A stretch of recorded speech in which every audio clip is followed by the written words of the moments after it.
Det her koncept har vi udviklet mest ude i naturen, fordi mange de sidder inde i kontorer og prøver at komme med nye svar. Men Kim og jeg, vi valgte at være ude i naturen og hente inspiration herude, for at prøve i højere grad at finde nogle naturlige svar. Til at gøre det mest tilgængeligt eller brede værdierne mest muligt ud, har vi bevidst lavet sådan, at hvis en dreng kommer og køber 4 træer, eller for eksempel din datter, så køber man 4 træer til samme stykpris, som hvis en virksomhed køber 1000 træer. Okay. For at gøre det så billigt og så tilgængeligt som muligt. Ja. Når man køber træerne, er de med til at finansiere, at de bliver vedligeholdt i 3 år, så træerne de bliver. Skulle et enkelt træ være uheldigt at gå ud, bliver der plantet et nyt. Man er med til at anlægge stier og p-plads, sådan at skoven bliver mest muligt rekreativ. Okay. Formålet med konceptet er, at vi skal skabe mest muligt win for både mennesker, dyr og natur. Ja.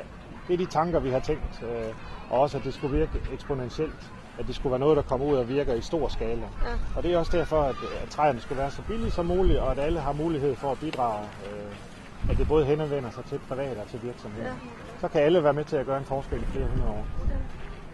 Kanon. Det er genialt.